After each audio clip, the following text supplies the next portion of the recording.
Hi, and welcome to this week's episode of the Property Doctor podcast with me, your host, Dr. Andrew Threadgold. This week we're talking to Peter Thompson. Peter's a deeply impressive chap who has bought and sold businesses, has founded them, built them up and exited. He's done it all in terms of he's had the massive highs, the massive lows, he's risked it all and he's ended up coming out on top in the end. And this is all over a long period of time where he's learnt so much about business and entrepreneurialism, entrepreneurship, if you want to use that term. So I got an awful lot from this podcast interview because there's so much in there that I liked to unpick. And the other thing is that I really like to live my personal life by certain values and mindsets, and in the same way, Peter seems to share those things. But unlike lots of people that I talk to, he's really reflected on the values and the mindset kind of frameworks that he lives by. And that's really unusual because most people can parrot the words, if you like, the phrases and the cliches. But when you actually dig deep, the vast majority of people haven't reflected on what these things actually mean or even tried to put them into practice. So for me personally, it was fascinating to listen to someone that thinks as deeply about these things that I try to do. And it was lovely to hear his story and, and the lessons he's learned along that journey from founding a business to exiting a business. So I hope you enjoy it too. It was a pleasure to interview him. But hang around, click them buttons, like and subscribe, or share it, so that next time we have an interview or a podcast episode of any sort on this channel, it comes out. But anyway, all for now. I hope you enjoy the interview. I hope you get some value from it. And like I say, if you think this would be of any use to anybody else, then please feel free to share it. And get in touch if you like it, because I never really get much in terms of feedback. So it'd be lovely to hear whether or not you like what I'm producing here, or if I'm just talking to myself. Okay, many thanks once again, and see you next time. Hi, and welcome to this week's episode of the Property Doctor podcast with me, your host, Dr. Andrew Threadgold. This week, I'm joined by the wonderful Peter Thompson, a serial businessman that's got an amazing career that we'll dig into. But most importantly, Peter has a real interest in mindset and mentoring and all things business that I'm hoping that we'll be able to unpick some of and learn some of Peter's trade secrets. So before we go any further, how are you doing, Peter? Good morning, Andrew. Yeah, very well, thank you. And thanks very much for that kind introduction. Looking forward to having some chat. Absolutely. We've actually just been having a great chat, haven't we? We've missed half of it now. So. Yeah. Well, I'm sure we'll get into some even better stuff because I think we're just skirting around some of the mindset things that I would really like to talk about in a bit. But for those of the listeners that aren't aware of you, and you're not a massive face on social media or anything like that, but you have such value and lots of learning that you can help others with. So give us a little bit about your background and how you ended up into where you are at the minute. Okay. I first of all, entrepreneurship, always had it. Even as a kid, I was the kid that started the car washing businesses, the tuck shop, All right. all that sort of thing. In fact, there is a saying, there's a little phrase, a definition that Harvard University coined back in the 70s or 60s, I think it was, about entrepreneurship, and I love it. And it's the pursuit of opportunity without regard to the resources available.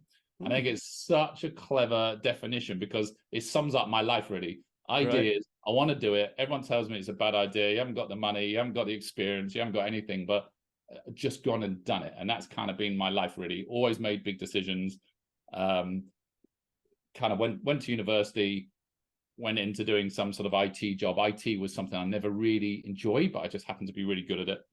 And then I got offered a senior job, and I guess I just did something that not a lot of other people did. I just wrote to employment agencies and went, look, here's what I do. Went to about 7 of them. This is what I do. This is what I like. Let me know if you've got anything interesting. So I didn't apply for anything. I told them to come to me if they've got something. And lo and behold, I got this agency come back to me and said, oh, we've got this amazing interview. It's with Goldman Sachs. And I was like, oh, well, it's there on the internet going, who the hell is Goldman Sachs? I don't know. So I had about 8 interviews, 12 interviews, something like that, over 2 days. Quite an extensive process, but got a job there, and it was an amazing experience. That was my early career. Really, was getting working with the best of the best people. Didn't realize that till after I left, by the way. But at Was the that time, in IT for Goldman? I was in IT. It was for IT for Goldman's. I very nearly turned over into the trading side before I left, because I knew that IT was not for me, and Right. I progressed quite rapidly. So I did really well there. It's real meritocracy. So I left when I was 26, 27. I had 70 people working for me, multi-million sort of dollar budget within my team. Wow. So, it's a really amazing place to go and progress, like investment banking world, and working with these great people. But I just got a bit disenfranchised with technology, and it also coincided with 9/11, right, which is a very difficult time, actually. I used to spend a lot of time out in New York, had a lot of friends out there. 2 members of my team were in the building when it went down. And luckily, by the way, both of them got out, but a lot of people that we knew passed away. And it really kind of, as a young 26-year-old, changed my world a little bit, in terms of going. It was the first of one of those big decisions where I went, I need to do something different, because I don't feel like, I'm happy here. I gave up at that, even at that age, 25 years ago, I was earning a 6-figure salary. It was a pretty big thing. You don't leave that industry and go and earn more money elsewhere. So it was a big thing, but I just went, it's not right for me. And 9/11 had quite a big impact on me personally. I think these days people look back and maybe say it's like PTSD or so. I didn't know what it was at the time, but I know it really. I lost a lot of people I cared about. My world kind of changed, and I was very young. But one of the things that came out of that is, before I left Goldman Sachs, I got put in charge of something called business. It was effectively like a business recovery. It was a business protection. It was about, what do we do in the sense of major crises happening, and we'd never seen anything of that scale before. So one of the questions was, how do we know whether our people are in a disaster zone or not? And we had 30, 40,000 employees. And one of the biggest challenges we had in 9/11 was just knowing, was someone in Manhattan when the towers came down, or were they not? How do we focus on the people in trouble? So Goldman Sachs IPO'd Vodafone, and I reached out and spoke to some of the guys at Vodafone, and said, we've got this technology that we're working on, and it allows us to track mobile phones approximately where they are. And I was like, that's interesting, because actually we don't need high definition. We just need to know whether they're in Manhattan or not. So we started developing that technology, had some success with it, and it kind of turned on a bit of a light bulb for me, that I thought, I think there's an opportunity here with this kind of technology. And at the time, it wasn't something you could commercially buy, but it was something that you could use under the right situations. Those who are old enough will remember the Soham murders. And I remember very clearly the police saying that they'd left a voicemail on the phone. We know that you've got her phone. We left a voicemail. Just want you to listen to what we've got to say, and you can decide what to do. And I'm thinking, I know what they're doing. Yeah. They're not going to find out where their phone is. It was the first time they'd ever used that technology in a criminal proceeding. So I knew exactly what they were doing. And lo and behold, because it was register off a cell tower. Yeah, and that was the thing that actually led to Ian Huntley being arrested. So I was thinking, this technology is interesting. So I made that big decision. I left Goldman Sachs. Everyone told me it was a crazy idea, and it was like a golden career mapped out for me. But life is short, and I genuinely have always believed and acted upon doing the things that make sure you get the most out of life, learning, enjoyment, etc. So I left. Didn't do a lot for a lot of months. Worked on this technology. Actually came up with my first business, a business called Phone Guardian, where we had a sort of website, and we could track where people's phones were. It wasn't particularly accurate. You use it to look after your friends and family. Now we use things like Find My iPhone that has still got the same technology, but it also then has Wi-Fi, and then even better, it has GPS. So now we have 3 levels of it. But back then it was just the phone part of it. So I actually created a little business around that. It's the first business I disposed of, actually. It was really by accident. Yeah. I was just trying to work out what to do, to be honest, coming up with ideas. So created this idea, and someone rang me up and said, do you want to sell it? I went, yeah, all right, yeah. Didn't make a lot of money, but it was it was my first little taste of running a business and then disposing of a business, all in the space of about 2 or 3 months. I never really got any customers on it. I just sold it out. That's amazing. I mean, before we go any further, there's a couple of things I want to unpick in that. Yeah, The first bit, going right back to your definition of an entrepreneur, yeah, is the little phrase at the end of it, which is without regard to available resources. absolutely. It's the And I crucial think part of it. it is because that blocks so many people from doing so Yeah, many things. yeah. That kind of that mindset of, oh well, I can't do it because I haven't got enough money, I haven't got the right people, I haven't the X, Y, and Z. Haven't got the experience is a big one. Haven't got Yeah, the experience, haven't done it before. Yeah, I mean I love that. Nothing's ever summed it up like that for me, which is why it will stick in my mind to the day I die, because I think it applies to so many things actually. And entrepreneurship is a great example. But you could, you and I are both involved in sort of business acquisition. Like if you haven't been through, if you're not doing it as part of a business, if you're not doing it, I mean, is that not entrepreneurship?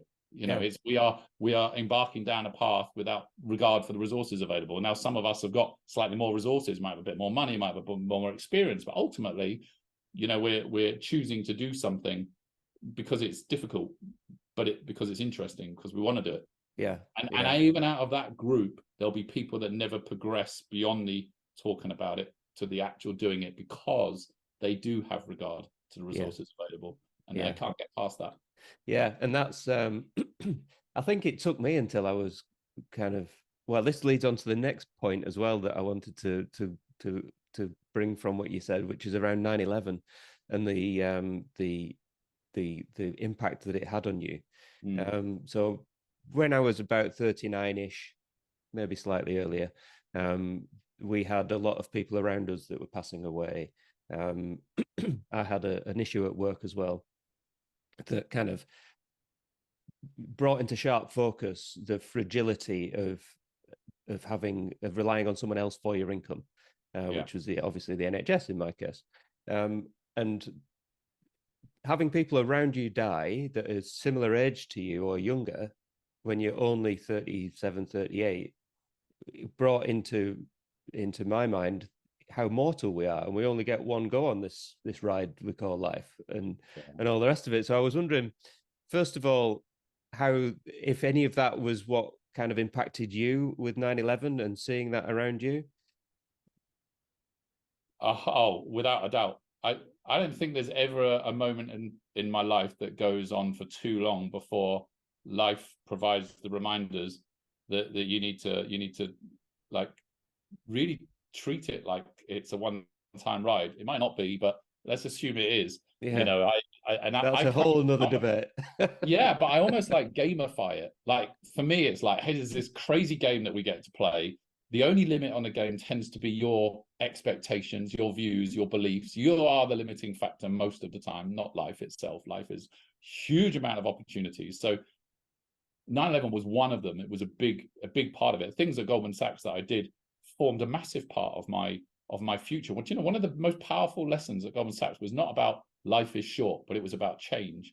I wrote an article on LinkedIn in 2017, and it was about, I think I entitled it something like "Moving Desks Changed My Life," and it was a really powerful lesson that I learned, where I'd been in the firm for about a year. All my friends were sitting around me. I really was having a laugh. We worked hard, but we had good fun.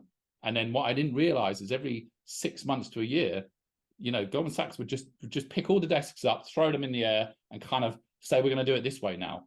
And we're going to put these teams together. And so instead of sitting together with the people that I did my work with, we sat with the people from other teams that would work on projects together. So we had the different disciplines working together. So we almost more of a project team than it was like a department. And I honestly, I thought my world was going to end. I thought it was just the worst thing. All these people, I didn't know them, didn't like them. I was only 21. Because you felt uncomfortable, right? It was really uncomfortable. And then within about a week of sitting there, I was like, wow, I can get my job done so much easier. This is so much better. The point being is the change happened and I didn't reject it.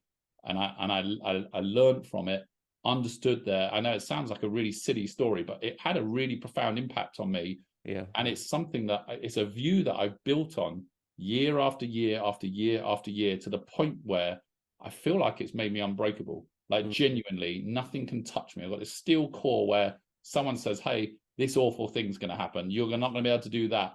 You shouldn't. And I'm just like, whatever. Do you know what? This is every time a change has happened, I've found that silver lining, and it's allowed me to never get like stopped by the hard moments in life. You know, I always think that learning is a painful process, and I say this especially when I'm mentoring like young managers. I always say to them, listen, we this is going to hurt, this process, right? We like to think we learn from the things that go well, but actually the painful lessons that we tend to hold on to, think back to childhood, etc., are things that went wrong and they hurt.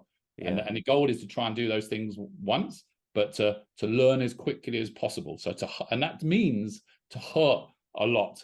And so when you're going through these early career moments, you know, it is a really painful process. And so what you really got to do is to try and dial it into the right level of playing. You need to dial it into the fact where you're learning quickly, so you can progress really quickly in your abilities, your experience, but not so much that pain becomes unbearable. So I say to them, like, if it's getting to the point where you're not enjoying it and it's overbearing for more than, say, 2 or 3 months, you need to come talk to me. We need to dial it down. We need to change it. But otherwise, I'm going to try and keep you almost on the vanguard of going through this stuff, and you're going to learn really quickly as a result of it, because it's what I did. Not everyone can cope with that, but you get used to picking out the people that have got the threshold, who want to learn and can deal with the right level of that learning pain. And that really comes back to that change thing as well. It's about constant change, the adaptation to change. You know, my environment's changed, my market's changed, my clients have changed. How do I deal with it?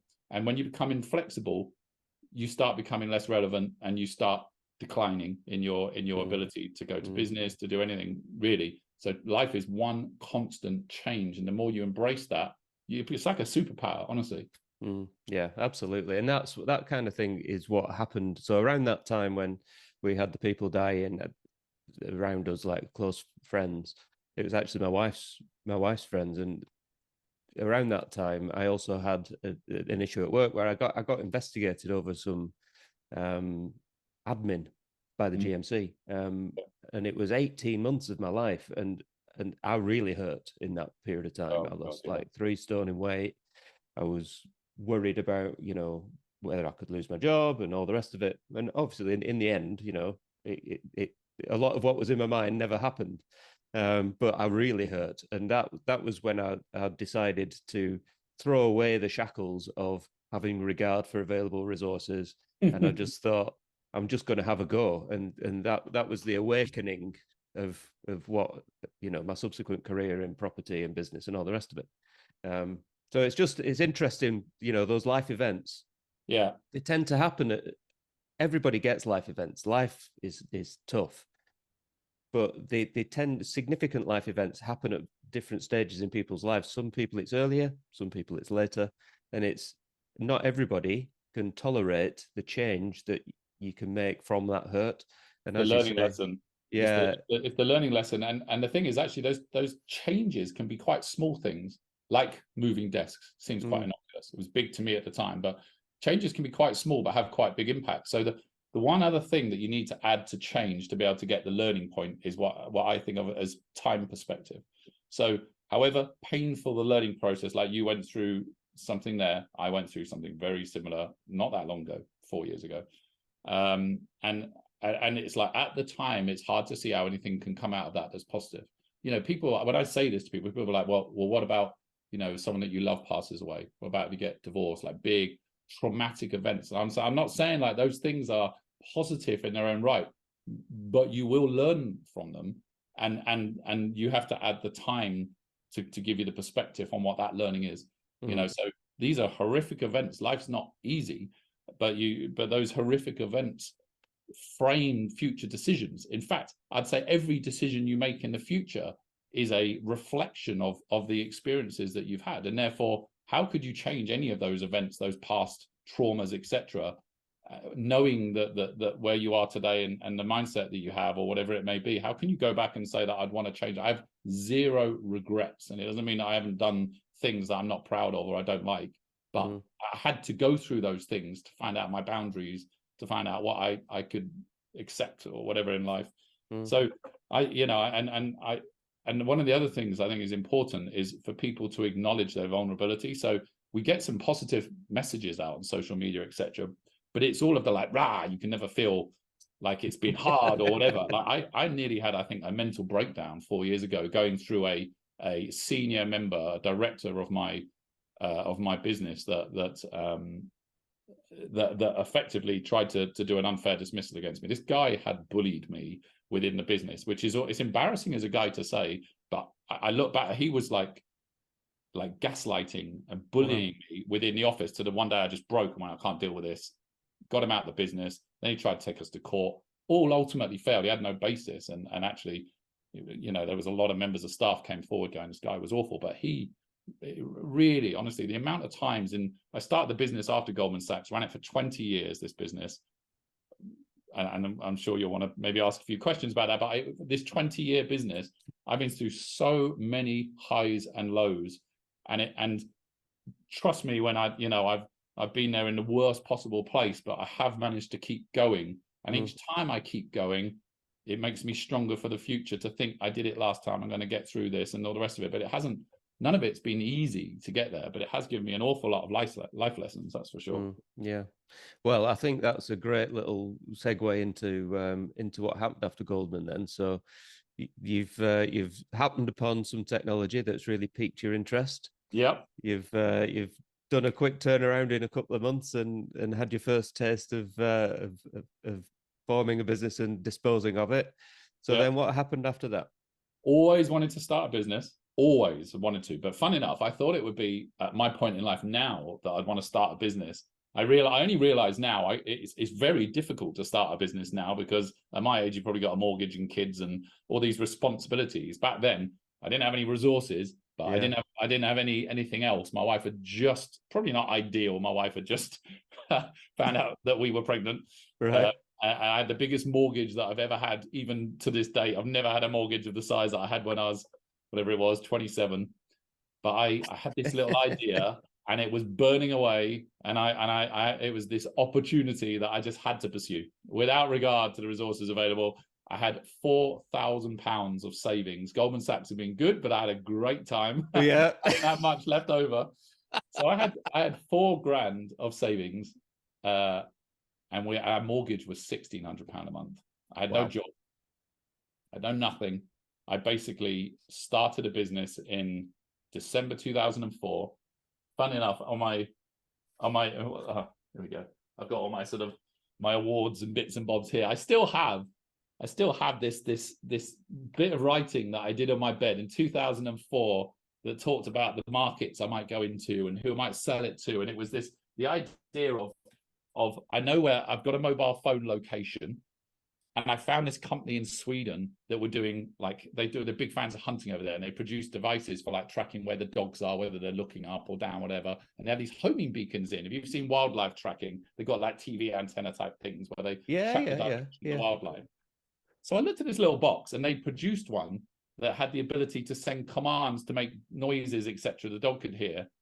So I had a mobile phone in it. I went, ooh, I've got this little black battery-powered box, which has got a mobile phone in it. I know I can get the location of the mobile phone approximately via, working with Vodafone, and it's got a homing beacon in it. I think this could be a stolen vehicle tracking device where I could put this box in a car, find out roughly where it is, and then go to the location and use this TV aerial type thing to locate it. And that's what I did. Started the business in end of 2004. I had no idea what I was doing, no resources. But you find out a lot really quickly. So in January, I started that business. I knew someone that bought similar kind of devices. So I went to them and I started making money month one, which was ridiculous. Never done anything before, through this one customer. So in January, I mean, not big money, but I was making a few £1,000s a month. It was enough for me to think, whoa, check this out. I'm successful. And about 3 months later, they went into administration. And they owed me £20,000 at that point.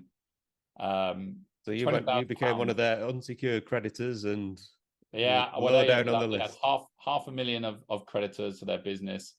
That 20,000 to me might as well be in a million. I remember distinctly going home to my wife and saying, I think we're going to lose the house. I don't have this money to pay for this stuff. And sadly for my wife, that wasn't the last time I went home and had that conversation. I learned back to the conversation before we recorded, to temper my emotions, because crises and businesses go hand in hand. You learn to get a lot better. But I remember thinking that's the end of the business there, and I've only just got started. So this is going to be a cock up. And then I never sold anything like 20,000. That was months worth of sales as one company. And in the next 2 weeks, I sold £20,000 worth of units to new customers and covered my losses. Didn't make any money, but I covered all my losses, stayed in business, had my back to the wall, and I found something else out about myself, about what I was capable of doing when I needed to, when I pushed myself. And that was a bit of a turning point for me. And I won't take you through all the years and years, but I mean, there was just lesson after lesson. I go in to do consulting now on a business, and I kind of read the business like the Matrix. I'm like, oh, your org chart is wrong.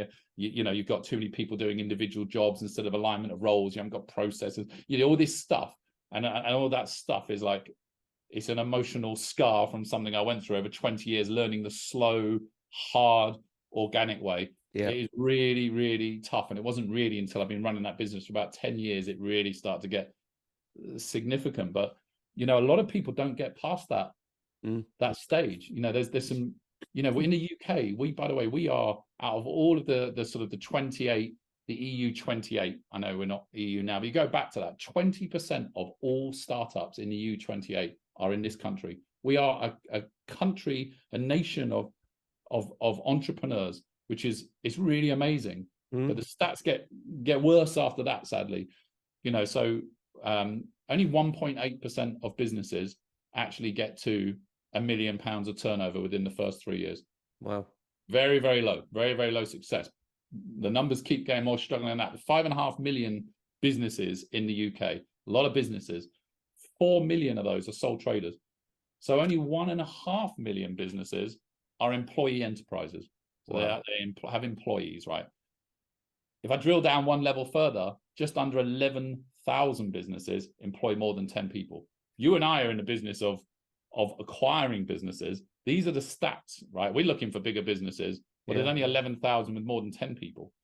Have a guess what the median turnover is out of those, all of those, in just the employer enterprises. So these are the bigger businesses. Median turnover. Median turnover's got to be 2.5 million. £49,000. What? These are stats.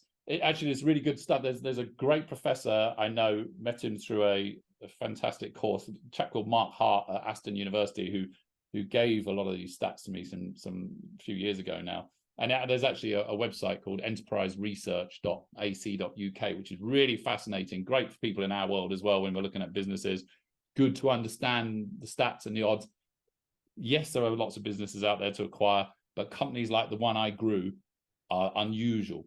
You know, even though I went there on a secure, on a sort of round the houses kind of route to get there, it was because I was learning on the job, didn't have a clue what I was doing, and it takes a while to get through it. But if you do punch through that £1 million and getting some employees, you've then got the next big threshold after that, which is getting through not £1 million of turnover, but getting through £1 million of EBITDA or profit. That is a whole different business. A lot of businesses can run fairly successfully as lifestyle businesses, and that sounds like you're doing them down. Actually, if you as an individual are making £500,000 profit, that's a pretty good lifestyle. Most people would find that really rather good.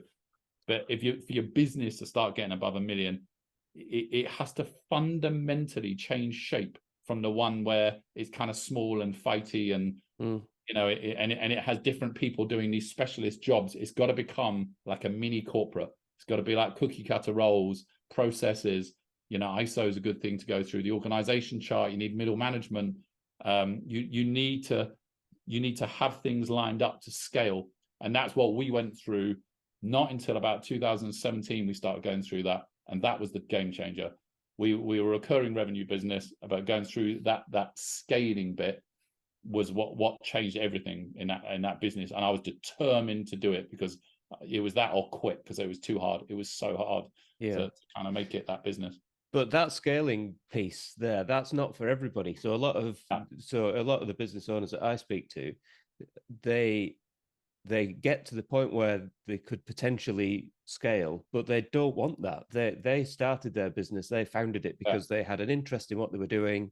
And as you progress up the scaling kind of pyramid, Yeah. to progress to the next level, you have to let go of a lot of the stuff that you enjoyed to Yeah. concentrate on growing the business, which means you become detached. And a lot of people can't tolerate that, because why would they? That's not why they founded the business in the first place. So it takes a special person to be able to kind of make that jump. Yeah.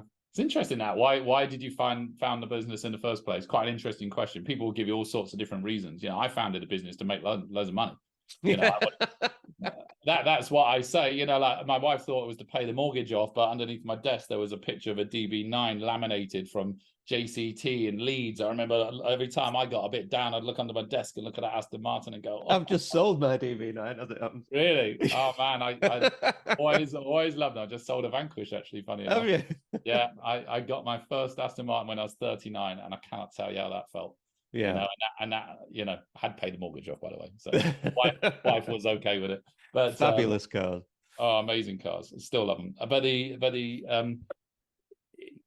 when you ask people what they wanted to achieve, I mean, actually, if I dig down a bit, ostensibly, sorry, I wanted to earn loads of money. I still say it. I wanted to do well for myself financially, but there was more to it than that. I've met a lot of people like me that on the surface of being quite successful in certain things, I had massive self-doubt. It's only in the last couple of years I've really started to get a grip, but it's still there. It's a core part of my personality. Whenever I embark on something new, I think, can I do it? I don't know if I can. I really have doubt. And I used to have really crippling self-doubt when I was younger. I always used to say it was like imposter syndrome. At Goldman Sachs, I was waiting for someone. Honestly, I thought someone's going to tap me on the shoulder and go, ha ha, you've had a good run, but we caught up with you, buddy. You ain't got a clue what you're doing, have you? And yet you keep getting these promotions, etc. And that stayed with me a long time. And part of wanting to start the business for me was to say, listen, I can't luck my way through this. If I make it successful, it's going to be on me. Other people will know it, but crucially, I'm going to know it. It's something I want to do. And that comes back to that scaling thing. You say a lot of people don't want to go through it. I would challenge that view, having gone through it myself and actually work with companies now to try and help them achieve it. Is most people don't want to because they can't, and they don't think they can, and they need help. It's a very, very difficult process. It's a shitty few years that you have to go through when you're doing that, because it is going to rip your business apart and put it back together. It's going to reduce profitability in many cases because you've got to repurpose everything for scale, new systems, more people in different areas, processes. You start working on the business, and that might be 30-40% of time that you don't have to run it, not you personally, that the people within it to run it. You're now asking them to actually work on it and enhance it. And it is a very, very difficult process. And it's an area that once you've gone through it, is such a valuable skill. So I when I'm looking at businesses, I'm looking at two types of businesses. I'm obviously looking for large businesses with management teams that have gone through that pain, but you are going to pay more for those businesses, especially recurring revenue businesses, which I like, tend to do the best EBITDAs. But actually, when I find a smaller business that's just at the point where you can see it's about to pop, and the owner just doesn't know how to do it or what to do, they don't know how to get from there to there. No one's ever, they haven't gone on business training schools or anything. They don't know anyone that's done it. So few businesses do it.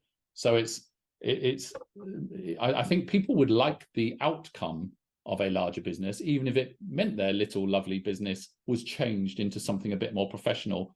It's not a bad thing having a professional business. I love that business in that stage. I had to single-handedly drag it and the people through it. Huge change in culture, huge change in expectations. And going through that process gave me a lot of belief in myself, and especially then leading to an exit of that business. That really is like the ultimate thing, is like someone else values what I have done, which is a great feeling. And was there ever points during that exercise where you had your head in your hands thinking, oh my God, what is going on here? Constantly. Really? Yeah. I really nearly broke multiple times. I mean, we're talking like 7 days a week, 16 hours a day. Like some of the projects only I could do because very typical. At that point, let's say I had 40 members of staff in the business. So I had lots of people there, but scaling was as much of a challenge for me personally as it was for the business.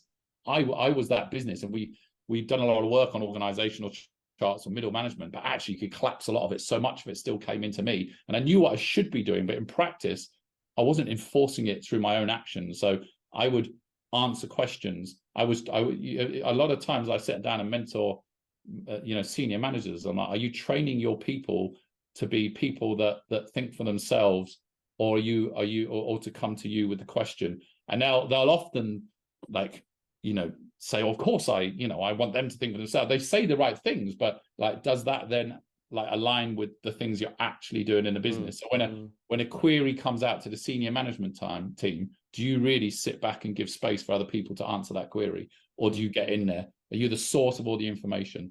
If someone makes a decision, do you come back and tell them how they could have made it slightly better? Do you enhance it, or do you allow them to do things that they understand could be done better in the future, so that you're training people to be better at their jobs, rather than you being the one that's continually getting better and better and better and better, but leaving all of your management team behind? And that was certainly one of the mistakes that I made. It took me a long time, only in recent years, to properly learn how to delegate well and to make strong managers. And one of the key things I had to change my own mindset was when someone came in and asked me something, I said, okay, well, please don't come back in again asking me a question that you're not giving me a couple of answers to on what your preferred option is. Yeah. And a lot of the time it was very hard for me, because I don't like leaving anything left in a deal. I like everything to be perfect. And I started going, that sounds good to me. Go for it. See what happens. And eventually people started responding. And these people I thought weren't good enough, actually it was me that wasn't being good enough as a manager to them. I wasn't allowing them to, or making an expectation of them to come up with the answers and implement them without having come to me. And as soon as you start creating this structure of strength, management, individual employees, that was really the theme of a lot of scaling, is around that, actually. And it's actually one of the things that makes integration post-acquisition successful, is when you have people that are able to make decisions in a business and able to follow processes. So having processes is critical in a business for bringing on new members of staff, for reducing the cost of staff you have. You have this person that knows everything, and we can't afford to be without Tim. Tim knows everything. He's like, great, well, let's get all the stuff that Tim does and process it and find out whether that should sit with him or someone else. Make sure if he leaves, someone else could come in and pick that job up. So it makes retention better. It makes employees happier, and it strengthens the business, and it makes it worth more money. But when it comes to integration, it's very easy then to see how you integrate these functions. And ultimately it comes down to, I used to talk a lot about culture, really big fan of culture. And culture sounds like this mystical thing where it's like, well, what is a culture? And actually for me, I maybe think of it oversimply, but there was Roy Disney, erstwhile brother of Walt Disney, not so well known unless you're into the business, but he had a saying, which I think it's attributed to him. Whether he said it, I don't know, but he said, decisions are easy to make when you know your values. And I love that, because for me, I'm very principled and very ethical. I know my values, and so I always know what I'm going to do in a situation. So when I think about corporate culture, I think about, how do I make sure that my senior management know what decision I'd want to make in that situation. And if you have a strong set of ethics that you adhere to in the good times and the bad, COVID was a great example of how we were able to stand by our clients, and they did by us, by making difficult decisions that might have been negative for us, but they were the right thing. And no one ever questioned it. Everyone knew what we'd want to do, because we had these strong ethics within our business. They reflected in our processes, and then the teams under them that did the work, they didn't have to make decisions. Only managers should make decisions in a scaled business, because actually all the people that are doing tasks should have processes, and if the processes tell them what to do. So when you start with this bit from the top, you have a clear understanding of your values, you have a clear management team aligned on how to act, what you want from them, what the values are, and then the processes that push that down through the business. that is a strong business. And that is the number one goal when you buy a business, when you integrate two businesses together. If you've got a business right now that you're looking to scale, that's the bit that will add the most value. Yeah. So many things there that resonate with my own experience, and more things that I want to unpick in there. So, for example, the scaling piece, when you get past 1 million of EBIT, our practice, we acquired and merged another, and that took our EBIT past that. And it was an interesting piece of work with the processes and the integrations to merge the two, and the facilities and all the rest of it when you look at that.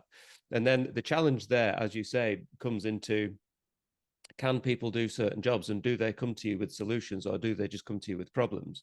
And there's a wonderful educational theorist called Gerald Crow. I don't know if you've heard of Gerald, but he has a whole theory, or he did, he's dead now. He had a whole theory about people of self-direction.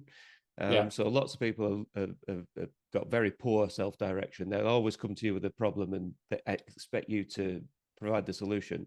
And it's about bringing them from people of low self-direction to people of high self-direction, where they actually are autonomous, decision-making, bring you solutions and ask you which one is best. And eventually they will make those decisions autonomously. So the whole, and then there's a whole thing, then there's a whole thing in that. There's a whole thing in that about conscious competence and unconscious competence. And as they become more self-directed, they become more competent without thinking about it. I certainly am familiar with the study. I very much agree with it. And there are in life some people that don't make good decisions. So if you give them the freedom to make good decisions, maybe they won't make a good one. So obviously you're hoping that within the management team of the business, you've hired people that are good decision makers, because that really is what we get paid to do as senior management. That's the one piece of work we should really be doing, not doers, but decision makers. And depends on the size of the business. So I think that's where processes allow people to have that conscious competence, because they have faith in the fact that the process is being documented and they can refer to it and it's correct. And if they find a problem, they take it to the manager, because the manager gets paid to make a decision for something that falls out of the process. And the manager's other reflection is, right, is that a one-off, or is that something that I should bring into the process so that we're enhancing it all the time as we go? It's a living, working thing. Businesses change. Whereas with management, you actually have to take that leap of faith until they prove to you that they're not capable of making good decisions. So that requires two things. It requires you to allow them to make the decision, and it also allows you to help them, after making a decision, to come to their own realizations by reflecting upon key decisions about, what the learning points were, so that they can keep enhancing their ability. You've got to allow them to make subpar decisions. You have to, because they'll never, I remember once, because I would, you would have done the same thing when you first went into medicine. I had a real word with myself in 2017. I was like, what decision would you have made, Peter, 12 years ago? And it wouldn't have been a very good one. So why do you expect these people to come in and know what you know, or to make these decisions? It's just not fair. And you're not learning. You're just getting more frustrated, closer to breaking point, because you don't feel like you've got the support and taking all this work on. But you're not doing anything to train that skill set into your business, which takes some time, takes years. So the earlier you do it, the better. Yeah. And recruitment, to find the right people that could have the potential to become completely self-directed, that is so difficult and so important. And I don't know about you, but at the minute, the workforce, I find it so hard to find the right people. And I don't know if it's a cultural thing. I don't know if it's just the kind of sectors that I operate in, but finding the right people for the right jobs that are willing to hang around and put the hard yards in seems to be very difficult. That's where, yes, first of all, of course, always one of the hard. So people are the biggest challenge of any business. The people that operate your business, the people that you sell to, the people that you buy from. Everything that you do involves people within the entire supply chain. and they are therefore always going to be one of the most difficult bits. Yeah, we always have jokes like, oh, wouldn't it be easy if we didn't have any salespeople like giving us all these sales that we got to deal with in operations or or in finance or whatever? But it's like we need different skill sets and different positions. Rarely do you find people that are just perfect out of the box, because that just means you don't know them well enough yet. You get to know them and there's things that need to be changed. So one thing that I really enjoyed about a certain size of business is that leadership bit where people need to be on a journey. Like really, they need to be on a journey, and the journey needs to be one that is as much about themselves as it is about their colleagues and the business they're going on. And that is hard, and it's got harder with people's expectation to work from home, because you need people to care about what you're doing. That doesn't mean you need to go out down the pub every night. It really doesn't. It means you need to be clearly articulating to them what your business is doing, where it's going, what their part in it is, what good looks like. It's a people really will get behind that. And especially if you can put that into something that makes sense. So you're into healthcare. My God, the mission statement for you is super simple. Like it doesn't take a genius to work out how you're going to do it, but be really specific about it. Really foster a culture of where your red lines are, where your ethics are, what your values are, so that they know what decisions look like and stick by them. They need to know that you're not a flip-flopper depending on the situation, or if it gets tough. Then they'll start to believe in you as a leader. And especially if they come into your business and you say, look, it's going to be a ride. We're a fast growth business. We've got a lot of stuff going on. It's difficult at times. But one thing I will guarantee you is you're going to come out of this business better than you went into it. Guarantee you that. And anytime you want to buzz out the ride, you let me know. I want to work with you. We'll try and help it so that we can change your role so you don't feel that way. But if you really want to do something else, you go with my blessing, and we'll make that bit easiest for you as well. So I want you to enjoy being here. I have this thing where I say, like, you need to sing in the shower in the morning, or whistle in the shower, whatever it is you do. You need to get up with a spring in your step and go, I'm looking forward to today.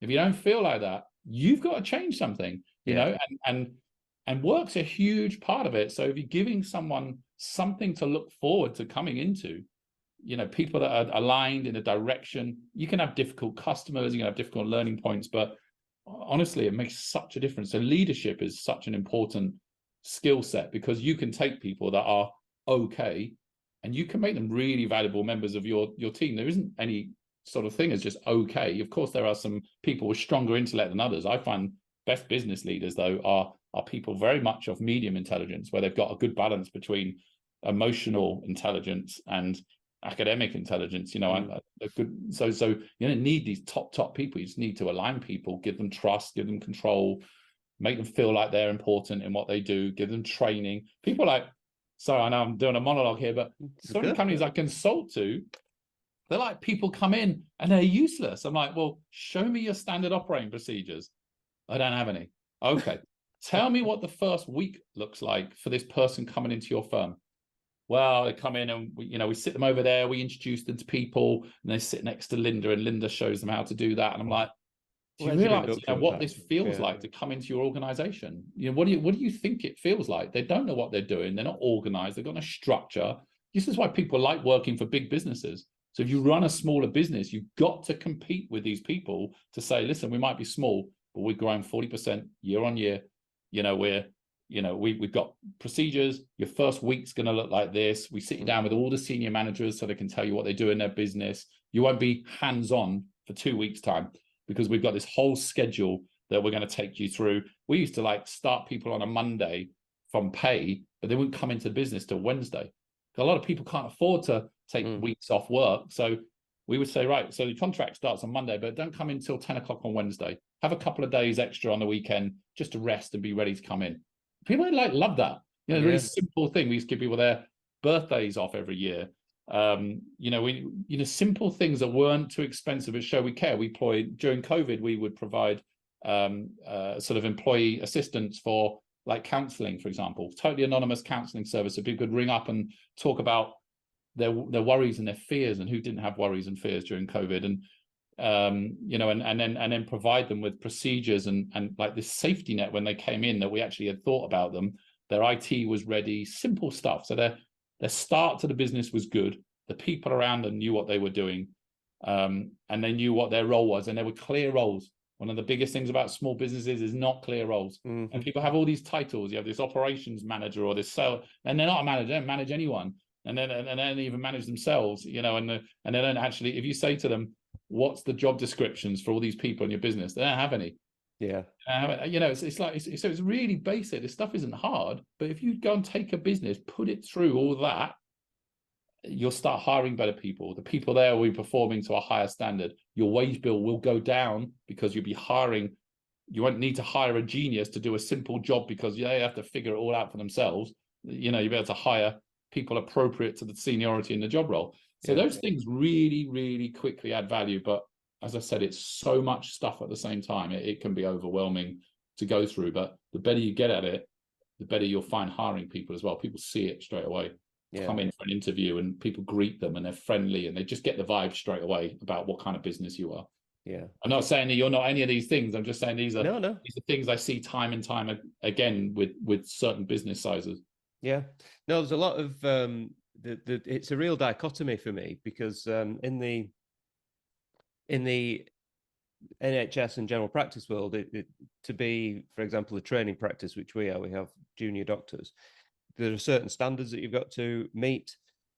And a lot of that is around, induction timetabling and all the stuff and having the appropriate procedures and policies and all the rest of it that a big corporate business would have. And a lot of the NHS is now very corporatized, to create a word. So I'm used to that. That's the world I operate in. I'm one of the managers of said group of practices. And then in the businesses that I'm looking at that I'm currently negotiating with, a lot of them are much smaller in terms of it, because we have 40 or 50 employees in the practice. The sectors that I'm looking at, they might only have 5 to 10 employees. Their policies, they don't really have policies. It's John over there that does all the work. We can't live without John, and all the rest of it. So it's a real dichotomy for me but that's the point, right? Because I want to acquire and build something and implement all that. And luckily, I know the kind of stuff that I'd look at, that I know how I would like it to look because I've seen it and been through it already on this side. But then in my own business, like our property business, we started it. It's growing organically. It's going quite quickly, but we're now going through a period of change because my wife has left work to be full-time in our property business. We're now implementing and designing policies so that we can scale that. If you get it right to begin with, and once you've gone through it, you will get it right on any future venture to begin with. But when you're buying smaller businesses, and there's good value in it, right? So there's a company I don't do a lot of consulting. I do a bit of any deal consulting. If there's something I really like, I'll get into it because being absolutely honest, I'd rather buy it than consult for it because I'm adding the same value consulting, doing a day or two a month as I would be if I bought the business, but I don't have the profit. So generally speaking, I wouldn't consult. But there's a company that I did a little bit of work with recently, doing about £500,000 profit. Looks nice, but because they have nothing in terms of what I was just talking about, they don't have a lot of value. They won't have a lot of buyers because their EBITDA is below a certain level. They won't have people approaching them. You need £1 million EBITDA really to be on the radar of any bigger business, like a small cap, like private equity company or a decent sized trade sale. That's part of the advantage of us doing buy and builds of if you want to do smaller EBITDAs to get it there. Yeah. But I spoke to the guy and he was like, really, it's quite nice doing this thing. And also if I'm going in to buy businesses because I really know what these people are going through. I've been there, I've done it. I really understand what's on their mind. And he said, look, I can't do it anymore. Don't want to do it. I don't know how to take it to the next level. I'm scared I'm going to lose everything. There'll be no business next year. He goes, buy it off me. I'll take you for £1 million. I just want £1 million. I was sitting there and I couldn't actually because I'm under a restrictive covenant from my sale that meant I wouldn't get involved in that business anyway. But it had all those classic problems. And then I sort of provided a few helpful, did a bit of consulting on stuff that wasn't necessarily sales related. It was more around this kind of making a strong business, this mini corporate. I've literally just done a couple of days for the guy. But I provided him so much information that couple of days and he started implementing it. It's really, really good. He's really working at it. So he gets it. He's absorbing it all. And he's going, do you know, since I spoke to you, I've started doing all this stuff, changed my target now. I'm going to be going for 2 million quid. And I said to him, look, I'm telling you, go through this stuff, you're going to be adding a few £100,000 to EBITDA quite quickly. We're not a million miles away from getting above £1 million EBITDA, and your business is going to start resembling this mini corporate. So they don't need to worry about 2 million. I said, in the space of 18 months, you can go from your expectation of 1 million.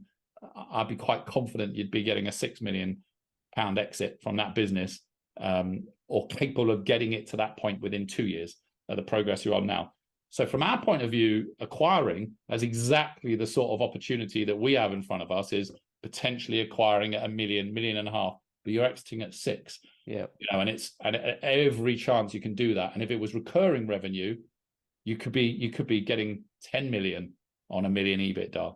That's the difference. So people always ask how much companies are worth on an EBITDA. How do you work out the multiple? Well, the reality is there's no set definition, but the smaller the business, the less people there are to buy it, the less people are prepared to pay for it. And there's a lot of risk in it. You get someone with 5 people in the business. It's a high risk business, strong likelihood the owner is the one that is really keeping that business together. Very low multiple.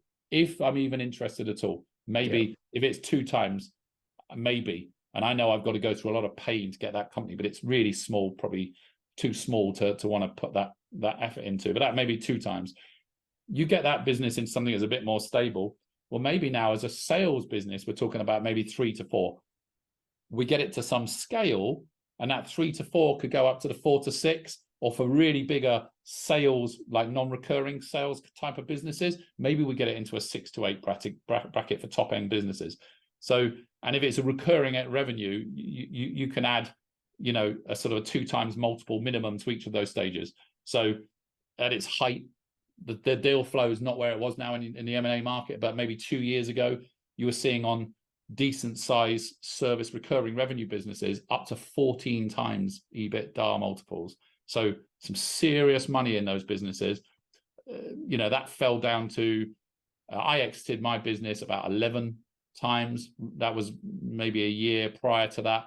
Still a really good point to get out. 14 peak for a very brief period, and then it started dropping down again. Money started getting tighter, but you can see where the benefit is, and the bit that most people don't realize is with this EBITDA arbitrage is when you buy at 2, you've got 2 companies already in your portfolio. Both of them are 500,000 EBITDA. You're now at 1 million EBITDA. So you buying them at 2 because they're so small, no one wants to buy them. You put them into your group at 1.5. Your group at 1.5 will be trading at a minimum of probably 5 or 6. If you can get a trade sale. So this is what we call EBITDA arbitrage. Is the act of buying it has increased the value. Yeah. So in fact, to give you another example, the company that acquired my business, they would have been trading multi-billion pound business. They would have been trading at, let's just say for argument's sake, 15 times multiple. So the day they bought me, my business went from being worth 11 times, which is what they paid me, to 15 times the second it was on their balance sheet. And that's where you really see these uplifts. So you can either go for the smaller business, buy and build, scale it, get the arbitrage, or you can still make money if you get big successful businesses that require less of your time, and then do a buy and build with those, and then you're getting into mid-market PE deals where you're getting into some really big sums. So they're 2 kind of different routes to go.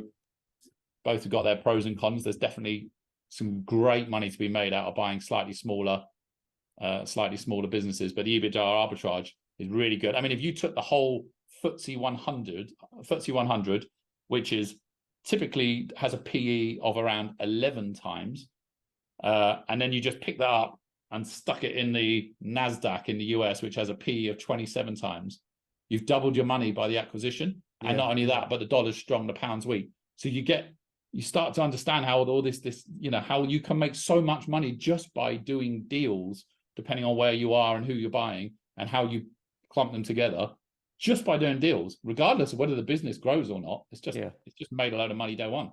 So it's a really interesting market to be in. Not easy, and no one, we obviously know Jonathan Jay, who's a guy that does training on this. Is unless I was lucky enough to go through these deals, and it's such an eye opener. Once you've seen it, you're like, oh my god, why would I not do this? Yeah, yeah. But the actual process of doing it and finding the right companies isn't as easy as you would think either, because like you say, recurring revenue businesses are probably key. Subscription model type stuff, isn't it? Whereas if you look at things like hauliers, for example, just as an example, I looked at a few haulage companies. And whilst the numbers that they do are good, the actual net margins are small. The margins are terrible. But then with asset heavy businesses, you don't necessarily value on the EBITDA. It doesn't make sense to. It's about it becomes about the asset book. It's a whole different type of valuation. In fact, it's one I've struggled with. My expertise is in services businesses, and particularly recurring revenue. So I know a lot about those kind of businesses and how to value them. So I'm going on my own learning journey here with asset heavy businesses, which actually I used to sell into that market quite a lot, a lot of plant, construction, commercial vehicle. So I know the market reasonably well. But so your tracking device would be sold into fleet. Yeah. Right. Massive in construction. Yeah, we had about £1 billion worth of construction equipment under our protection with it. And it's a market I know really well. So I'm still under restrictive covenants. And to be honest with you, I don't really want to go and start a business in the thing that I exited, because otherwise why exit it? Yeah. But you'll have a non-compete in there, surely, to go. Of course. And actually, do you know what? If I wanted to do, I would have just stayed there. The company that acquired me was a great company, British company, loads of opportunities. I got paid very well. I had a very large amount of share options within the business. I could have just stayed there. It was Goldman Sachs all over again. I said to my wife, I'm gonna leave. And she's like, what? Not again. What are we doing? I was like, yeah, I'm gonna go and do this. And it was one of those brave sort of decisions, because my easy life, I could have just stayed there. I wouldn't have needed to do anything else. I could do that job with my eyes shut. I knew what I was doing. I was good at it. I got paid well, shares, etc. But life is, go back to what we were talking about before. Life is short. Yeah. I gamify it a bit. It's got to be exciting. I wasn't whistling in the shower because I was doing the same stuff. And not only that, but I didn't have any equity anymore. I had L tips instead of equity, right, which is pretty common in that sort of size business. And I'd gone through acquiring a couple of businesses within that process, seeing how they did it, seeing how they viewed me on the other side, because I only saw the sell side of the deal. And now suddenly I was on the buy side. I was like, oh my God, that's why they said that. That's how we did this. This is, all the money that can be made in the working capital calculations over things like deferred income is a really important, can swing massively how there's so many tricks involved. But the thing that really appealed to me more than anything, and people like go, what are you talking about? But I've always felt that business is the ultimate expression for me of creativity. I'm a really creative person. Can't play a musical instrument, can't draw, can't do anything like that. But in business, I'm creative. There's so many ways to solve things. And I don't think you can find a more creative way of expressing business than buying and selling businesses, because there's a few parameters you have to kind of get within a deal. But everything else, you can do whatever you want. If that client, is always, they always wanted a sort of a pink flamingo and a holiday to Hawaii every 2 years or what. You just sit down and go, what is important to this person? What do they care about in their life? What sounds good to them? And you can create a heads of terms and a deal structure however you want that addresses what they want to do in their life and what their deals are. And it's such an interesting process. And then going through the legal side of it, really hard work, but great fun. All those decisions you have to make every day, all new stuff. Love it. So for me, this was like a no-brainer. I was like, okay, never had a holiday. I stopped in May. I decided to take the full summer off, just enjoy myself, take some time out, which I've done. And then I said, right, in October, we're on with it. And that's why I'm just starting now. And what you were just saying about one of the hardest things is finding the businesses, 100% the hardest part of buying businesses is finding the deal flow. And that is not something that's just for us at our level. I know partners at private equity companies, etc. It's always the same flow. It's always the same conversation. Is like, where do you get your deal flow from? Yeah. And how you do it. Yeah. And I mean, there's again more stuff that I'd like to ask you there. First thing, before I talk about asset-based businesses and financing them, asset-heavy businesses, your exit Did someone turn up, as Jonathan says, in a Rolls Royce and write you a check and sail off into the sunset for the full amount, or was there some kind of deferred IC and then a Of DC element? course, yeah. I mean, everything that he says is completely correct, and that's something that I'd always been close into investing. I've run personal investment portfolios for 10 years as well. So this was never a surprise to me. I never had expected anyone to turn up with a big checkbook, because it really isn't how things are done. And there's so many great ways to mitigate that when you're going in buying as well, by the way, in terms of what people are talking about. Jonathan said one the other day. I thought I had some good lines, but he said one particular one, which was, I, as a buyer, am likely to undervalue your business. You, as a seller, you're going to overvalue the business. But the person that actually makes the decision is the company financing your business. What they say it's worth is whether the deal gets done or not. I thought that's really interesting, because you develop all these strategies. Just like if you sell a product, you go in and it's objection handling, and people will say, I don't want to buy it because of this, and so you get good at it, and you develop those for acquisitions as well. One of the key ones being is, would you just get in the business to pay for itself, by doing this deferred income vendor finance? And well, yeah, that's how it's done, but you need me to get out of the business. I said, you could go and get this finance. You can go and raise 10 million finance against your assets and put it in a bank account. And then what? Yeah. You own the business that owes the 10 million quid. I said, you need me to come along to own the business that owes the 10 million quid that I've given to you. That's how you get out of this. I'm the party that enables it. You can't do it without me. So I don't hide away from that question. Like, this is how it's done. You need me to get out. You need a third party. Yeah. And so it's a really easy way to talk about it. Yeah, I had a conversation with a company 3 weeks ago, something, and the guy was at pains to tell me how he borrowed the money to buy this, and then he paid that off with the profits, and then he borrowed more money to mortgage to build the commercial property, and then the profits paid that off, and then he mortgaged again and then in the next breath, so you want to mortgage my company to pay me? And I said, well, it's no different to what you've done. Oh, you've just told me how you've done it. And it's exactly the same principle. Everything is debt. You people hear about private equity companies, like, is this, well, what's a private equity company? Well, private equity companies raise funds, and those funds are used to acquire assets over a certain lifetime, typically in a certain thesis, a certain type of sector, etc. And they will have to exit them in a certain time to realize the profit of the funds. Those funds are not their funds, are not their money. They are raised by institutional or private investor groups, etc. So they are investing on behalf of someone.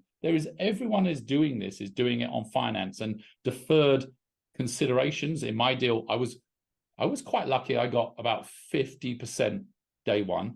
Right. And then the rest of it was deferred. I managed to get that down to 2 years. They wanted to do it over 3. I did it over 2. One of the things they did, it was better for all my other shareholders. I'd gone through 2 rounds of external investment in the business by that point. So I had a group of shareholders within the business. They all got cleared out day one.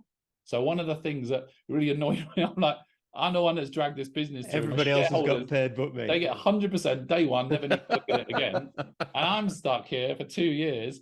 Not only I've got guaranteed elements, got performance elements, but it really, when we were going through and negotiating that's still stuff I go back and rely on now when I'm looking at putting heads of terms together, because when you do, 50 acquisitions, you get used to going, well, what's important? How do we make this person? Do we want this person in the business afterwards? Right. Well, we need to make sure we're all aligned. So when I hear people doing like a performance earnout or a performance-related deferred consideration, I always like to say, look, there's a guaranteed element.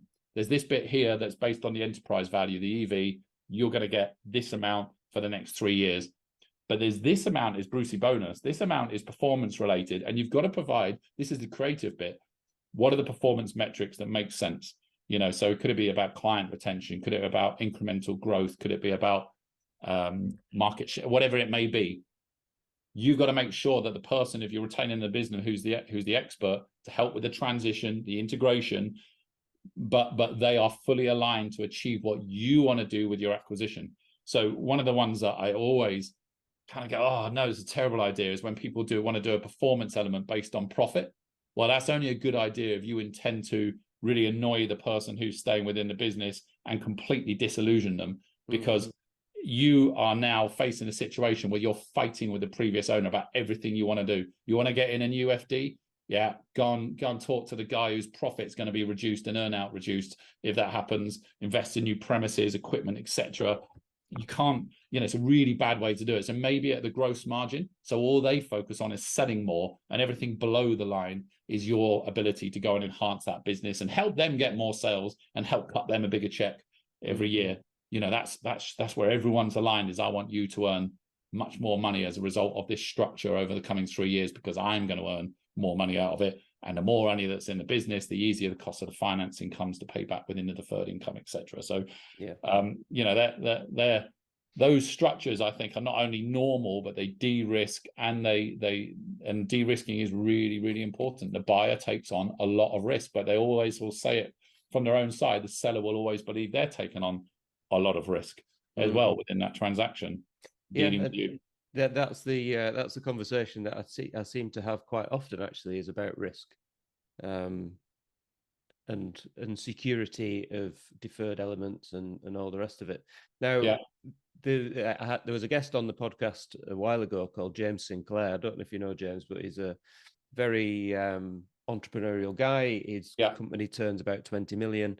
And he acquires lots of businesses. He's just bought party pieces off the Middleton family, Kate Middleton. Wow. Okay. Yeah. He bought them out of administration, basically, but he does quite a bit of acquisition.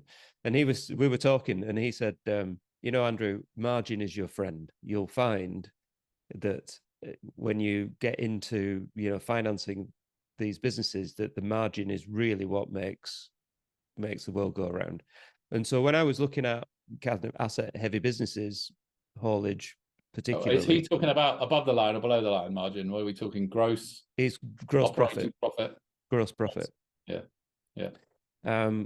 So when you start looking at things that are asset heavy, the thought there is, well, there's lots of assets. You can get asset finance and you can raise the money, but actually, if the margin, the net margin is tiny, single digit margins, there's no money to service that. So that's the challenge there, isn't it? Yeah, it is. I looked at a business over the summer. I've had one of my really good deal flow bits, actually. I love, we alluded to earlier, we both like our cars. I'm a member of a lot of different car groups, supercar groups and the like, or people I go driving with, have done for years. I've got my best deal flow out of, I haven't done the letters bit yet. That was one of the things that attracted me to that Jonathan J course, because I thought, I don't know anyone that does that. Everyone I know in my kind of world, they have research teams. They go and find specific targets. They go and look at and build a thesis around who they want to develop.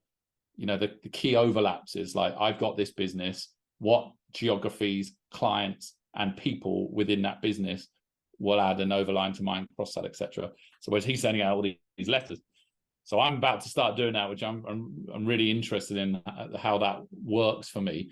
But one of the things I do at the moment is just networks. I know a lot of business owners, and one of the things about sort of like performance car owners is a lot of them are business owners. So I've just been putting, all these different groups, and I just say, look, by the way, I do this, and I get about 6 leads per group, people that I'm talking to. But one of the ones that came through in the summer was a company that owned a lot of assets, and I really like there's a particular type. I'm not gonna reveal on here, but there's a particular type of company and people running those companies that have built up those assets over maybe decades, maybe multi-generational, and they own those assets without encumbrance. Now that is the golden goose. So you've got, let's say, 10 million pounds worth of assets with virtually no encumbrance over them. So that is 10 million quid positive on the balance sheet, and those 10 million quid worth of assets are earning you X profit. Now, the profit wasn't huge. I think the actual reality was about 6 million of assets earning about 1.5 profit. Good. And I suspected there were some problems with that, actually. And it was one I'd mentioned in one of the live sessions, actually. And I was right. I went through the balance sheet when something is not right here. And actually, the underlying profit was closer to around 700,000. And they'd done some one-off. So there was some. I remember you talking about this, actually, but anyway. Yeah, I think I did mention this one, and I was right. I didn't do the update, which is I waited for year-end accounts and found out this was problematic. When I got to a recurring level of profit that was in the business at about 700,000, I had a problem then, because it with the cost of financing as it is now, actually that and the fact that I needed to retain the existing person and put in a new managing director to work alongside for a little while, and a couple of other areas I wanted to strengthen, I was talking about a pretty much break even business. And that, as you say, that is a challenge. So, and that business was being one of the things that wouldn't normally put me off entirely, because there's very rarely that you don't look at a business and look at how you enhance it. Now, for me to have scaled that business, this guy in the business, we sort of talk about fattening the goose. And what fattening the goose really means is all the accounts sort of looking absolutely perfect. And part of the way that you do that is you run really skinny on costs. And this guy did everything. He was kind of like Vishnu, answering every phone and, doing every schedule. And so there was all I saw in that was I needed to add more cost before I got anywhere near scaling. Whereas a lot of the time you can look at it and it's very clear to see how you can reduce cost and increase efficiency, increase sales. And that's where you get your opportunity out of. This guy just felt like it was just going to be too much hard work to make it work, even though on the face of it looked like a great business. Yeah. So I haven't done, like I said, much in the asset business. That was one of the ones. That was a difficult one. So I still don't know whether or not I'll be successful, or whether or not I'll kind of go to where it's comfortable for me, and my foundation of my buy and build, my foundation business, will actually end up being more service orientated, which has its own finance challenges, of course, as well, depending on the type of business. Yeah, I think because of the interest rate environment that we're in, the financing asset heavy businesses so far I've found to be very challenging. You either have to agree that the deferred element is prolonged, or that actually the value of that business is reduced as interest rates go up. Yeah, that's the top and bottom of it, as far as I can see. It's also how you value it on the business sheet. So I know a lot of asset rental businesses that I'm good friends with the owners of, being a part of their businesses for a long time, and they'll value it slightly differently. So if a company in a services sector bought an asset heavy business who rented their assets, it wouldn't fit in with their accounting principles, because they would want to take, on a monthly basis, they would want to revalue the asset base based on current market value, so it was an accurate portrayal on the accounts.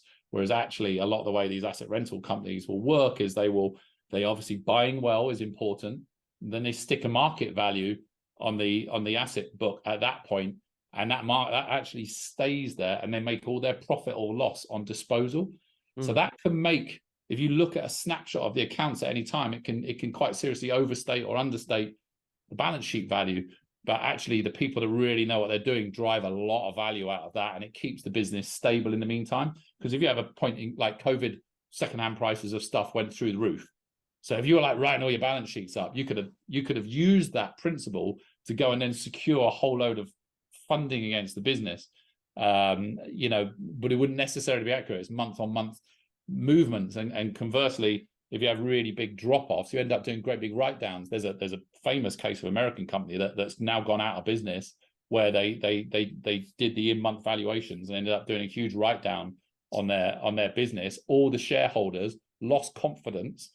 Stock plummeted like 60%. And the interesting bit is these guys went, well, we know this is just in-month valuations. These asset values are going to be here. So all the senior management team bought shares in the publicly traded company, loads of shares. A year later, when the assets were revalued, by this same senior management team, they all sold their shares, made a fortune. Now they're all getting investigated for fraud.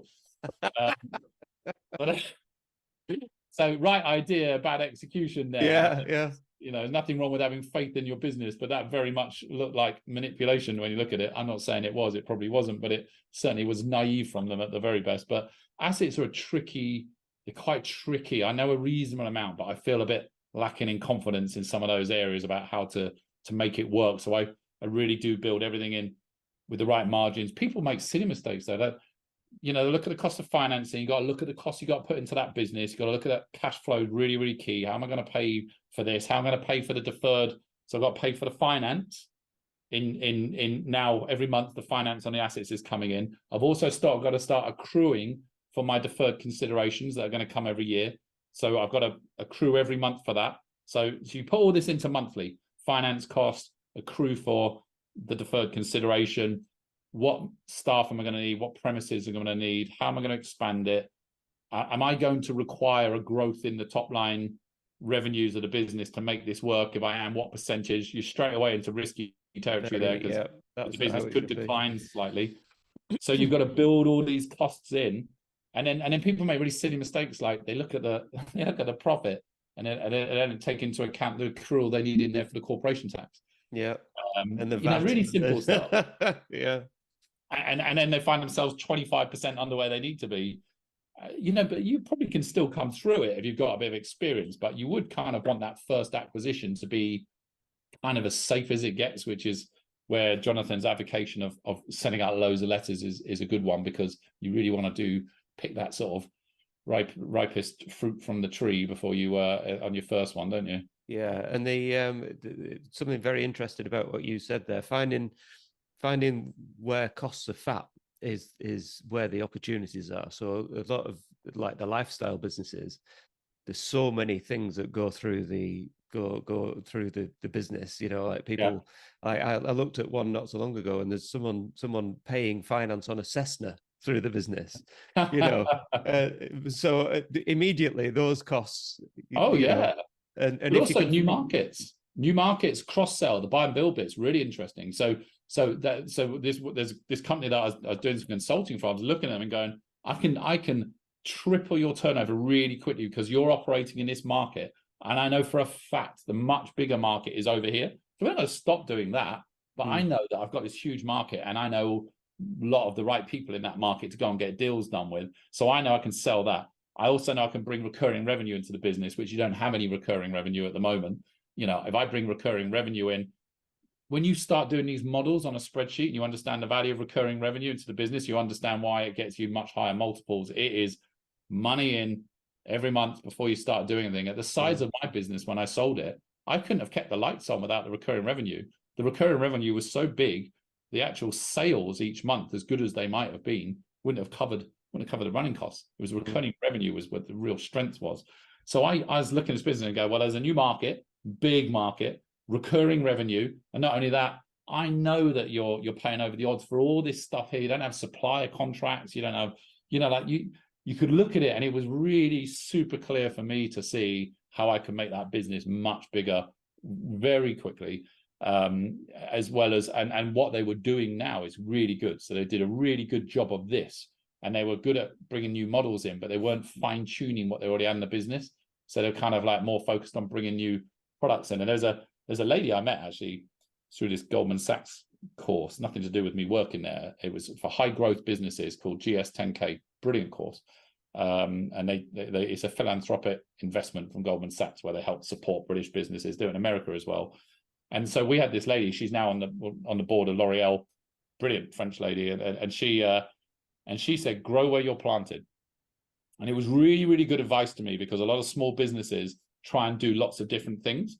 And so if you look at that classic Ansoff matrix, you got box one, same product, same market, up to I'm trying to get the right from your point of view, up to the top right of that 4-box matrix, and it's new product, new market. That is the riskiest place to be. And yet loads of new business owners want to do at least, or smaller business, they want to at least do new market, and often they want to do new product and simultaneously look into a market they haven't got experience in. That is where you lose a lot of money.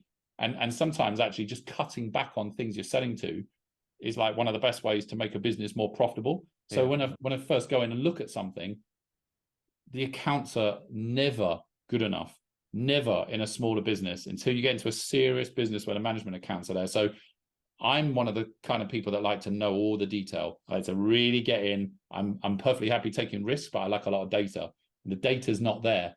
And if you spend your time working with them to get the data, you've helped them understand more about the business, more about their worth, and the deal's probably gone cold as well. So you have to really zoom out and look at the balance sheet, look at, crucially, the cash positions, really crucial.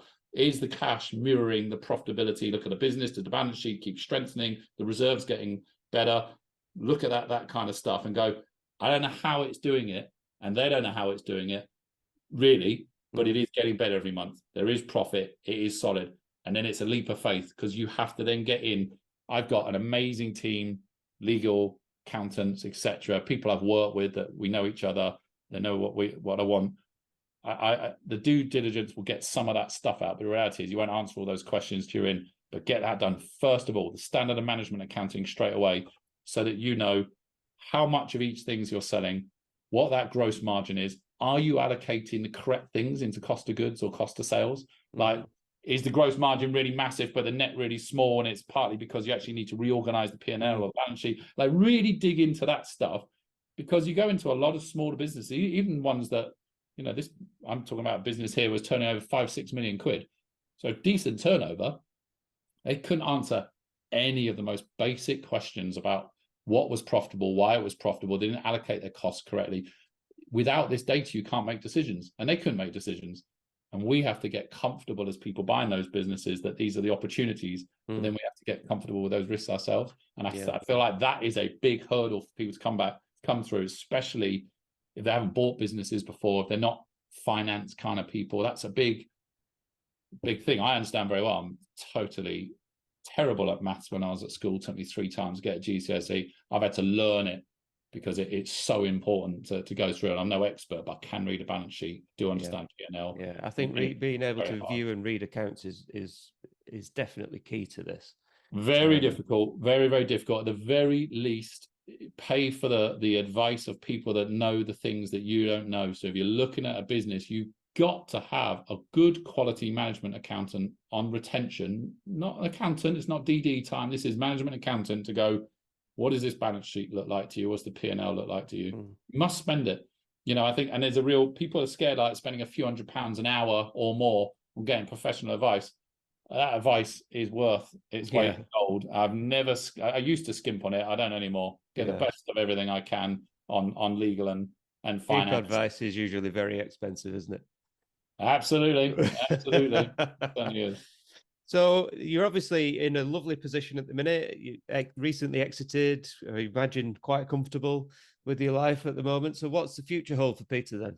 Well, deferred considerations are all paid, so that's good. I've got investments which are all nice. I've got the dream house I always wanted. The car. It's a really funny thing. Most people never get to achieve all their goals. I never thought I would, ever. When I started a business, I didn't know what good looked like, but I knew it just looked like better than what I had.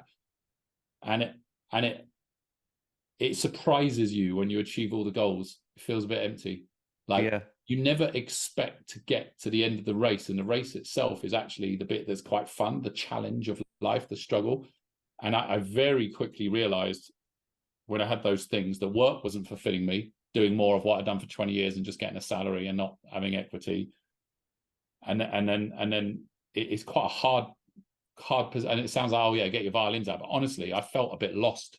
What am I going to do? I'm 47 years old. I've got a life ahead of me. It can't have no purpose. And all the things that I thought were purposeful actually were not as important as I thought. I still had a house. I had a house before. It wasn't as nice as this one, but I still had a house. I had decent cars before. I might have better ones now. But do you know what I mean? Nothing had really changed that much.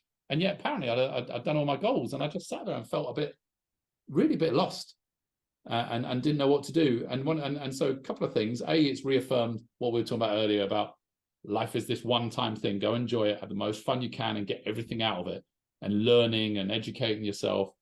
And the other thing, I guess, it's really come back to on a more personal level, as it's helped me see even more clearly that the things that actually really matter in life are the things you've already got before you bought the business, before you were successful with the financial is. None of those things get better. Your personal relationships, your time with your children, none of those things get better having sold a business, and it might make you look back and look at how they weren't as good as they could be before. So I know this is a bit of a philosophical answer, but it is interesting about understanding what your goals really are in life. And people is the thing that I found out are the thing that I just really care about more than anything. That energy you get from spending time with other people, having discussion, and so there's a few bits really. Is the acquisitions is like, well, that sounds fun, sounds risky. I know enough to get myself in trouble. Don't know enough to feel 100% confident everything's going to be perfect. I've got a good grounding in it. I'm going to go and start doing these, and that just feels exciting. So I go, that's going to make me sing in the shower. But one of the things that wealth means to me now is the ability to manage my diary. That simple. It's not about the ability to buy something. It's about the ability to work when I want to. And if I want to spend time with the kids or do whatever, I do it. That is a founding principle of everything I do going forward, is not to be doing those 7-day weeks again, or even necessarily 5-day weeks again. So I've got to try and be really careful. I want to do some of my work. I'm doing some pro bono stuff for like accelerators, like so mentorship for small, like probably even pre-seed kind of startup businesses, to try and find those people that you want to work with, which, and I've been very open with them about this, by the way. I really enjoy it, finding people that have got that desire, and you can try and accelerate their pain and learning quicker. But also with another hat on, I will come across companies now and again. I think I really like these guys, and I wouldn't mind investing in that. So I've got that hat on as well. For doing occasionally for consulting, if it sounds really interesting. I've been asked to be a non-exec director, but I don't know if I'm going to do it. So I've kind of realized that what I said going back earlier is, I can do this stuff. I actually want to just do it with businesses I acquire, because I'm going to put the same level of energy and I don't do things half-cocked. I really get involved and want to do something. Well, I might as well do that over a business that I at least I'm invested in, if not own outright. So this will be my main focus. And other than that, it's to enjoy the family time and friendship time, and foster those relationships that the last 20 years of work has provided me, I guess. And Jonathan's right when he talks about how painful the organic thing is and how much easier it is to acquire it. It is. I calculated 2 years ago that I'd already worked enough hours to take me through to retirement age. 45. That's how much it takes out. It took a lot out of me, and now I'm going to enjoy a different pace. Yeah, you do right as well, and that's a lesson that I think I've hopefully learned, is that it's not so much the goals and the trinkets that you acquire along the way that make the difference. It's the purpose that you have. Now, I think I noticed that lesson years and years ago when Del Boy Trotter got that golden watch, the lost watch. And then there was an episode of Fools and Horses where they turned up back in the flat after they'd made millions. And Del Boy's telling Rodney, well, the chase is gone, the thrill is gone, so and that's what achieving goals is like. But I definitely think that having something that gives you your passion is where it's at. But I know we're closing up here, but that was what was so interesting for so many people about COVID. It's one of the reasons I decided during COVID to sell. I got a few inquiries of people coming in. I thought, now's the time. And I did a video. I remember doing a video on LinkedIn, got like 50,000 views, obviously resonated with people. And it was really it was all about sense of purpose. It's like, we spend all our lives trying to sort of climb this greasy pole that we've never stopped to consider if we should be climbing it, or if we're even climbing the right pole in the first place, or whatever. And what COVID did, it stopped everyone, and they all sat there and went, what am I doing? Where am I heading? What do I care about? What's important? People are dying. I don't know if I'm doing, like, everyone as an entire world at the same time, or at least the ones who lived in an element of luxury that allowed them to sit and reflect on this, is they all went, what am I doing and what my sense of purpose is. And it was a profoundly unsettling time for so many people that I felt compelled to put something out there and go, look, I know what this feels like. I've been there. When I stopped at Goldman's, I didn't just start that business straight away. I just sat there and I couldn't believe how quickly my sense of self-worth disappeared away. Like, really, I was really well regarded in my job, and I thought I was good. And within 3 months, I started to doubt if I'd ever get a job again, if I'd ever be able to earn any money that quickly. And I've had a few pauses in bits in my life, and every time, no matter how long that break is, you don't just come back as good, you come back better. And it's like, don't worry about it. Whatever you do, you're going to keep getting better and better and better and better, and you don't need to worry about these pauses or these problems. And COVID is one of those times. You're not going to lose anything. It's like, I know what everyone's like, it's really created anxiety in people. Yeah. But they're important lessons to take on board and take forward for the rest of our lives. COVID was really important, a real big mind shift change. And it's important to take that, do something positive with it, not to feel a sense of hopelessness or a lack of ability. It's just being able to get up in the morning and have a sense of purpose to your day is is about it, I think, and people are a really big part of that. Yeah, and I mean, that's a whole mindset discussion about, a lot of people have this victim mentality that life happens to them, whereas I think completely the opposite. You know, the situations I've ended up in that I've not enjoyed, or I've felt very uncomfortable, that isn't life happening to me. I'm a result of my own decisions at the end of the day. Oh my God, my kids. I've shown you I like my sayings a little bit. Yeah. One of the sayings I say to my kids, I've been saying for years, and but I made myself laugh because I watched a video the other day of them when they were younger learning to ride their bikes, and my youngest son, chucked his bike on the floor, and he's like, "I can't do it." And I said, "Just remember what I always say, Alex. Whether you will believe that you will succeed or fail, you'll always be right." Absolutely. Yeah. I've always said it to him ever since, and I believe it. Yeah, absolutely. Couldn't agree more. So if people want to connect with you, where can they find you? Well, I hide in the shadows, Andrew. So you might be able to find me on LinkedIn, but there's a lot of Peter Thompsons. It's not the world's most unique name, but yeah, if you look at Peter Thompson and Jalex Futures, which is my investment business name, then I'm sure you'll find me on LinkedIn. Other than that, probably not really. Now I've retired from the industry, I'm not really very public anymore. Well, I strongly encourage everybody to find Peter Thompson on LinkedIn, but make sure it's the right one. Well, you never know. Random encounters could be fun. Absolutely, yeah. So they tell me in car parks and things. But anyway, that's for another podcast. Where are you going with that one? Fabulous stuff, Peter Thompson. It's been an absolute pleasure. Thank you very much, mate. Likewise. Thank you, Andrew.